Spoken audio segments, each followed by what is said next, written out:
Hoy analizaremos un caso de principios del siglo XX, así que relájate mientras vamos a Estados Unidos.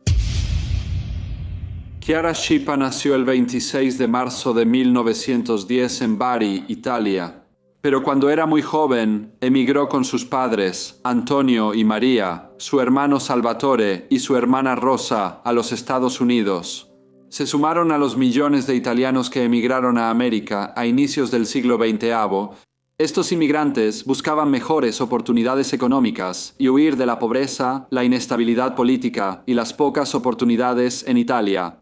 Como muchas familias, los Schippa llegaron a Ellis Island con pocas pertenencias y gran determinación de mejorar su vida. En ciudades como Nueva York, los migrantes italianos crearon comunidades unidas llamadas Pequeñas Italias y trabajaron en industrias de mano de obra intensiva como construcción, confección y fábricas. Contribuyeron al crecimiento industrial de Estados Unidos y mantuvieron sus tradiciones culturales mediante la comida, el idioma y festivales. Chiara pronto se hizo conocida como Catalina y se adaptó a la vida en Estados Unidos, asistió a la escuela y por un tiempo la vida parecía ir bien para la familia. En 1916, el padre de Catalina, Antonio, fue condenado por asalto y estuvo 10 meses en prisión. La familia perdió estabilidad y María cuidó sola a los niños durante la ausencia de su esposo. Antes de que Antonio pudiera recuperarse completamente de las consecuencias de su condena, falleció trágicamente, dejando a María viuda y a los niños Salvador, Rosa y Catalina sin padre.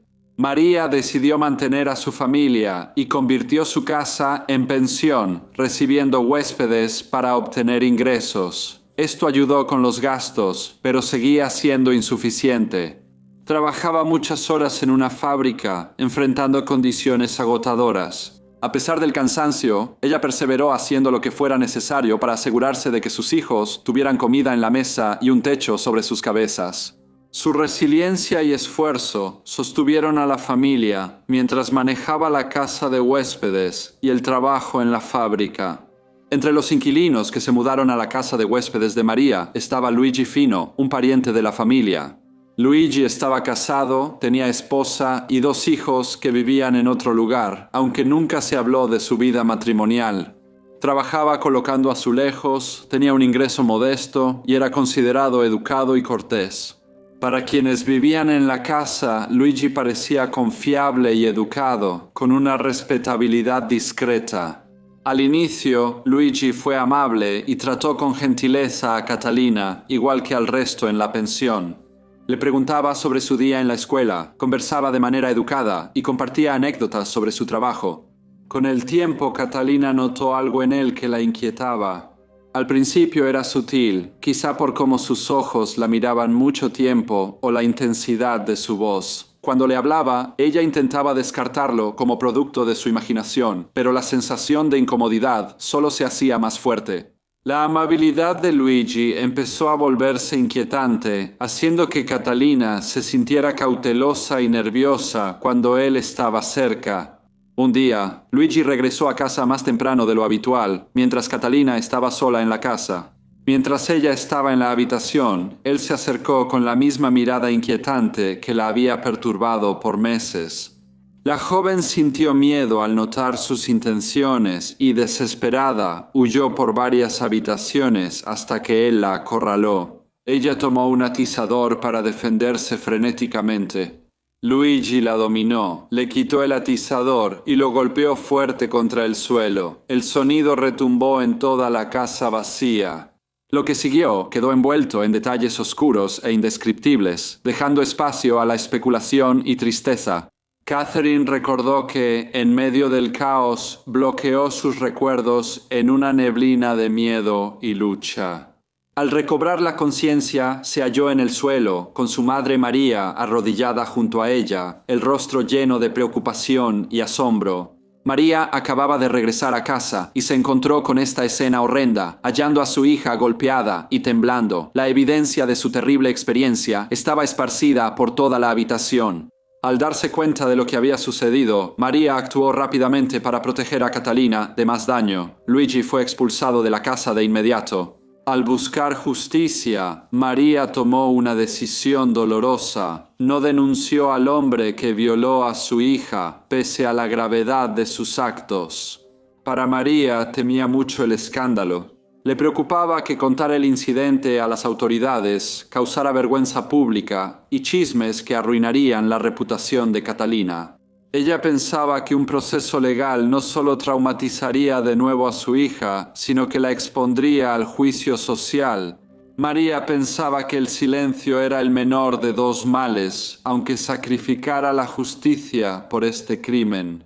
Aunque actuó por el deseo de proteger a Catalina, su decisión conllevaba su propia carga pesada, dejando a la familia vivir con un dolor profundo y una ira no resuelta que persistía después de lo sucedido. 9 meses después, Catalina, de solo 12 años, tuvo un hijo. Su madre, María, decidió ocultar el asunto para proteger la reputación familiar y evitar sospechas. El bebé fue llevado en silencio y a Catalina le informaron que murió poco después de nacer. María hizo que el niño fuera adoptado por sus amigos, el señor y la señora Alfredo Frasio, quienes lo criaron como su hijo. María pensaba que solo así aseguraría el futuro de Catalina.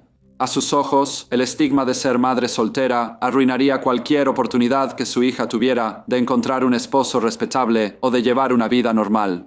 Para María, el silencio era necesario, no opcional, y pidió a Catalina no mencionar al bebé de nuevo. Con el corazón pesado, Catalina aceptó, cargando con el peso de los secretos, mientras intentaba seguir adelante con su vida. A veces, Catalina se encontraba con Luigi Fino, aunque trataba de evitarlo, porque verla la asustaba. Cuando Catalina tenía 16 años, su vida parecía tomar un rumbo más brillante. Un joven llamado Rocco Donino, que tenía apenas 20 años, comenzó a cortejarla. Rocco era amable y trabajador, y Catalina pronto se enamoró de él. En julio de ese año se casaron, y Catalina tenía un nuevo comienzo y esperanza de ser más feliz. Aún así, la sombra de su pasado y Luigi Fino seguían amenazando su frágil paz. Tras casarse, Catalina no lograba liberarse de su secreto ni de Luigi Fino. Finalmente, se armó de valor y se lo confesó a Rocco. El rostro de su esposo se endureció al oír los dolorosos hechos, pero no la interrumpió. Rocco ya conocía la mala reputación de Luigi, su encanto que ocultaba sus tendencias depredadoras y su poder sobre hombres y mujeres por igual. Aunque enojado por lo que vivió su esposa, Rocco aceptó la decisión de la madre de Catalina y creyó mejor mantener el incidente en secreto. Le aseguró a su esposa que el pasado no afectaba sus sentimientos, pero decidió protegerla. Tras dejar Nueva York, la pareja se mudó a Evanston, Illinois, para empezar de nuevo y darle a Catalina alivio y seguridad, algo que no sentía hace mucho. Al principio todo era perfecto, pero tras unas semanas, la paz de Catalina se rompió. De alguna manera, Luigi había descubierto su nueva ubicación y había deducido la razón de su repentina partida de Nueva York. Comenzaron a llegar cartas amenazantes. Al principio eran para Catalina, con amenazas sutiles y recuerdos de su pasado. Luego, Luigi centró su atención en Rocco, exigiendo una suma considerable de dinero. Advirtió que si no cumplían, expondría la deshonra de Catalina ante amigos y familia de Rocco. Al inicio, Rocco ignoró los temores de Catalina, pero ahora el pánico y la ira lo dominaban por las amenazas de Luigi. Frustrado y desesperado, culpó a su esposa de sus problemas y le ordenó irse de la casa. Con el corazón roto y sintiéndose abandonada, Catalina se fue a Chicago con unos amigos. Ahora, sola, seguía atormentada por aquel día. A los 12 años, su dolor se volvió mucho más intenso. Su odio por Luigi se volvió una obsesión que lo consumía. Solo pensaba en la crueldad que él le causó. Un recuerdo en particular siempre venía a su mente y parecía atormentarla. La muñeca que tenía en las manos cuando fue atacada, un regalo que simbolizaba su inocencia. Se la quitó y la destrozó, reflejando en ese acto lo que le hizo en vida. Ese recuerdo solo fortaleció su decisión de no vivir más bajo la sombra de su pasado ni el miedo a Luigi. Pidió prestado un revólver a una amiga y unos lentes oscuros con marco a otra, pensando que le servirían como disfraz. Con el dinero que le quedaba, compró un boleto de tren a Nueva York. Llegó un viernes por la tarde y se registró en un hotel barato mientras comenzaba a buscar a Luigi. Fue discreto y preguntó con cautela entre quienes lo conocían. Supieron que él iba cada sábado a una barbería en la calle 149 entre Tercera y Bergen, en el Bronx. Catalina fue y esperó. Vestida con lo que ella pensaba que era un disfraz, con sus lentes puestos y su revólver escondido debajo del abrigo, se colocó al otro lado de la calle, frente a la barbería. A medida que pasaban las horas, no comió, no bebió ni se movió. Su atención estaba completamente fija en lo que tenía que hacer. Finalmente, después de 9 largas horas, lo vio. Luigi Fino, el hombre que había arruinado su vida, lo miró y lo vio entrar a la barbería. Aproximadamente 30 minutos después, Luigi salió, recién arreglado, con el cabello ordenado y brillante, y exudaba su arrogancia habitual mientras caminaba por la calle. La gente continuaba con sus actividades, pero Catherine no dejaba de mirar a Luigi mientras él caminaba, siguiéndolo. Al llegar a una acera más tranquila, ella llamó a Luigi. Él se detuvo y volteó el rostro, mostrando bastante sorpresa. En ese instante, ella sacó el revólver de debajo de su abrigo y le disparó en el pecho. Luigi tambaleó, levantando el brazo en un intento inútil de protegerse, pero Catherine disparó de nuevo. La gente gritó y huyó mientras Luigi Fino caía al suelo. Catherine se acercó y disparó un tercer tiro para asegurarse de que no se levantara. En el caos, un policía llegó y halló a Catherine de pie sobre el hombre que acababa de disparar. Sin expresión, entregó el revólver al oficial y dijo suavemente, sin emoción, «Él rompió mi muñeca». El oficial, confundido, no entendió el significado profundo de las palabras. Pero la tranquila determinación de Catalina decía mucho sobre los años de dolor y trauma que la habían llevado a este momento. Luigi Fino fue hospitalizado de urgencia, pero falleció poco después. El domingo 14 de noviembre de 1926, los periódicos de Nueva York reportaron el impactante incidente. Mientras lo hacían, la dura verdad del pasado de Catherine salió a la luz. Años de miedo, manipulación y silencio la desgastaron, provocando esta trágica confrontación.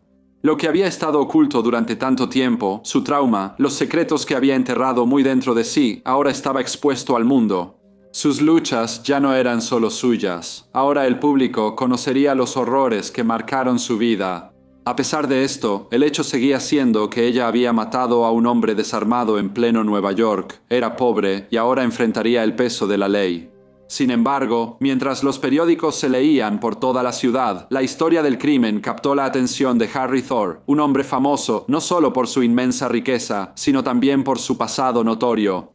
Hace 20 años fue noticia por asesinar al arquitecto Stanford White, crimen que cometió para defenderse. El honor de su esposa, Evelyn Nesbit, famosa belleza de la época. Conmovido por la difícil situación de Catherine, el señor Thorne decidió apoyarla. Brindó respaldo financiero y contrató abogados para ayudar en su defensa. Esta participación atrajo más atención al caso de Catherine, volviéndolo una sensación nacional.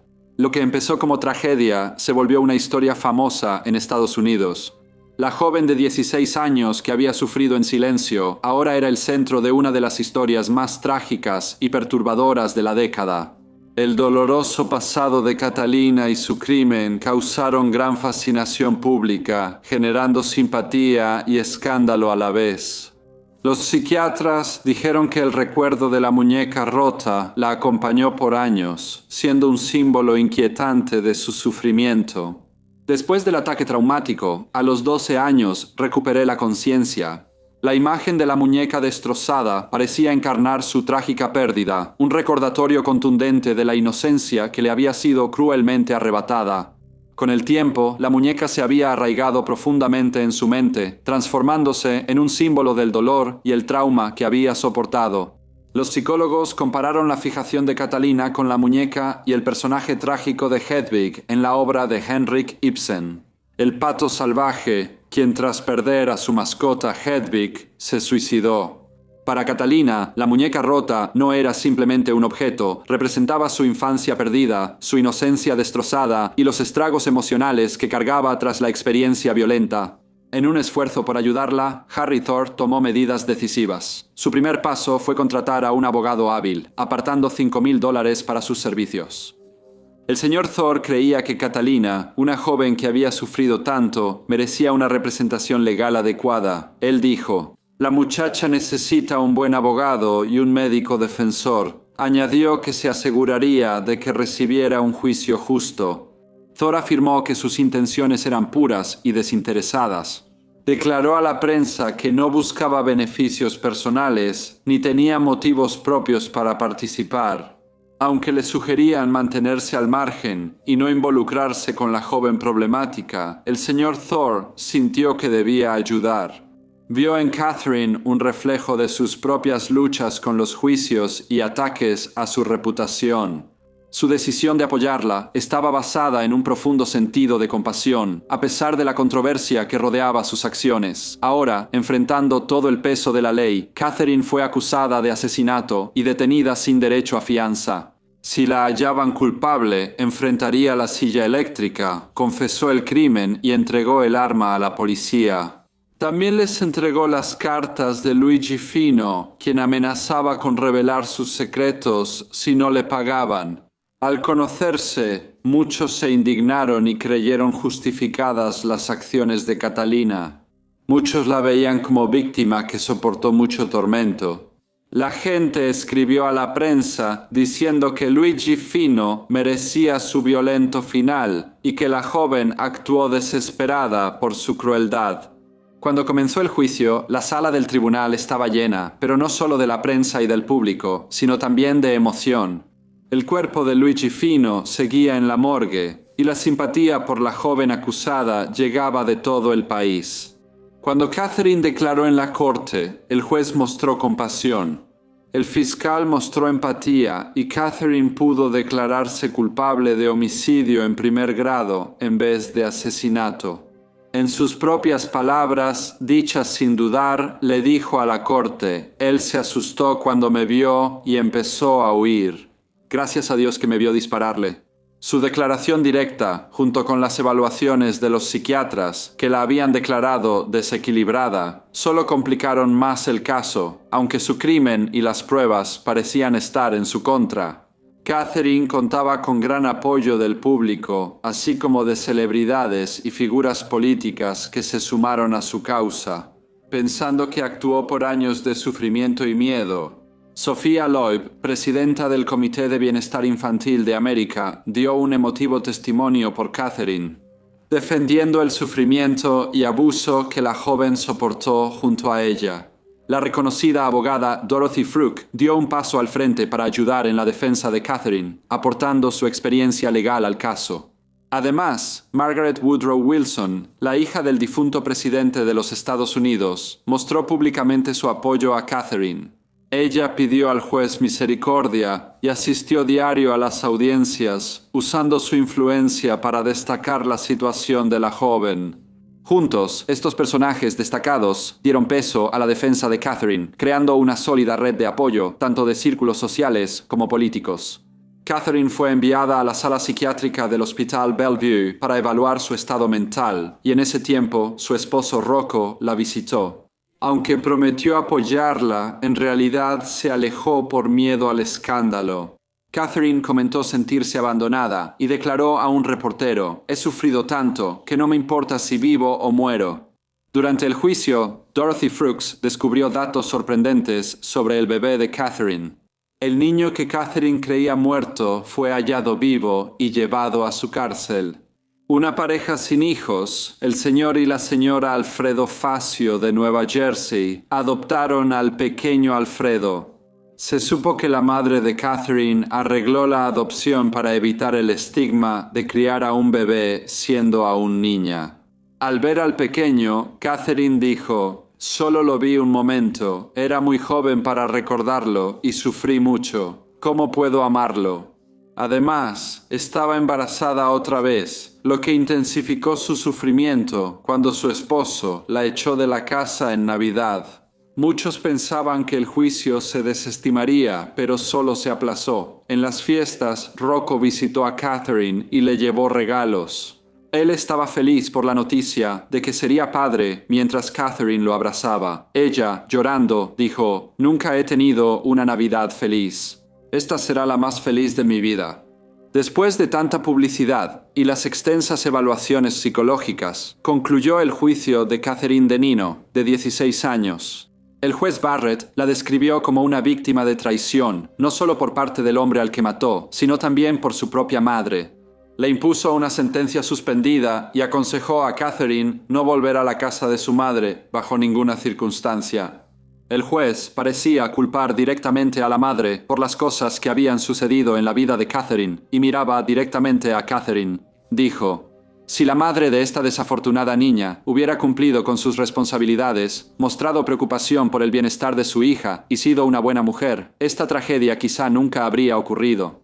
Después de una breve pausa, luego dijo: «Ser padre tiene un costo y la mayor influencia sobre el futuro está en manos de los padres de hoy». Mientras el juez hablaba, Catalina lloraba. La joven, ahora esposa y madre, expresó su más sincero agradecimiento a los tribunales y al fiscal del distrito, quien había abogado por la misericordia en su caso. Catalina quedó a cargo de su oficial de libertad condicional. El domingo 9 de enero de 1927 pudo salir de Nueva York con su esposo y regresar a Everstone. Rocco y Catalina tuvieron 2 hijos juntos. Catalina Donino murió el 27 de septiembre de 1992 a la edad de 82 años. Hola a todos, gracias por escuchar. Por favor, dejen cualquier comentario o retroalimentación que tengan y espero verlos a todos de nuevo en el próximo Briefcase.